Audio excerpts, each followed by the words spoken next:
L'immunité collective, qu'est-ce que cela veut dire? On estime aujourd'hui que chaque personne atteinte du Covid peut contaminer 2 à 3 personnes, qui elles-mêmes en recontaminent d'autres. Mais pendant la guérison, chaque malade produit des anticorps qui, en théorie, l'immunisent.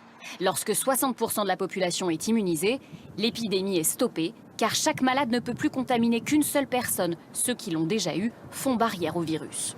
Aujourd'hui, en raison du confinement, seuls 15% de la population serait immunisée, bien loin des 60% nécessaires.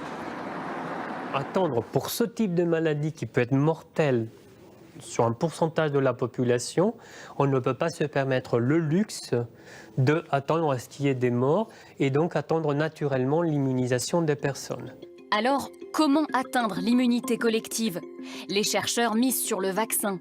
Il faut normalement 10 ans pour en développer un, mais face au Covid, les recherches s'accélèrent et des essais en cours laissent espérer un antidote d'ici l'an prochain.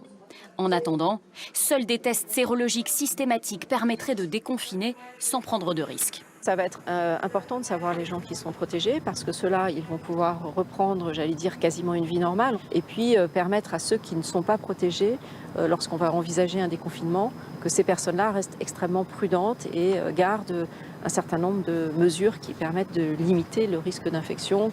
Certains, comme la mairie de Paris, évoquent même un certificat lié à l'immunité, autorisant les seules personnes protégées à reprendre une vie normale. Mais pour le moment, les chercheurs ne savent pas précisément à quel point le fait d'avoir été malade protège du virus, ni pendant combien de temps dure l'immunité. Et pour comprendre la façon dont nous vivons cette crise, je vous propose maintenant de remonter le temps. Peu s'en souviennent, mais dans les années 50 et 60, 2 épidémies ont provoqué la mort de dizaines de milliers de personnes en France. Des bilans humains plus élevés donc que celui que nous connaissons actuellement. Et pourtant, ils n'ont pas marqué la mémoire collective. Tentons de comprendre pourquoi avec Thibaut Malandrin et Antoine Bourgeois. Des malades par dizaines dans les hôpitaux et les dispensaires. L'image date de 1957, 63 ans avant le Covid-19. Le Japon est alors frappé de plein fouet par la grippe dite asiatique. Pour les malades, la glace devra faire tomber la fièvre. Pour les bien portants, masque et gargarisme obligatoires. Le virus venu de Chine se caractérise par sa grande contagiosité. En France, l'épidémie culmine à l'automne 1957, mais ne suscite guère d'inquiétude. Dans ce journal local, on explique qu'il n'y a pas lieu de s'affoler. La Provence s'inquiète surtout pour 3 joueurs de l'OM, alités en raison de la grippe asiatique. À l'époque, pas de bilan quotidien, mais cette photo de Suède laisse craindre le pire. Le bilan sera fait plus tard, 1,1 million de morts dans le monde, dont 15 à 20 000 en France. 11 ans plus tard, place à la grippe de Hong Kong. Mais quelques mois après les événements de mai 68 et en plein boom économique, la grippe, ces malades et ces morts ne passionnent pas les foules. Et les Français font confiance à la science et à leur défense immunitaire.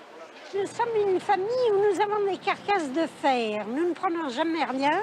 Autrement dit que nous sommes invulnérables. De toute façon, si on l'a, ben on l'a. On peut rien y faire.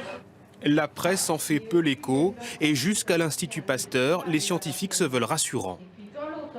Il n'y a pas lieu de s'affoler.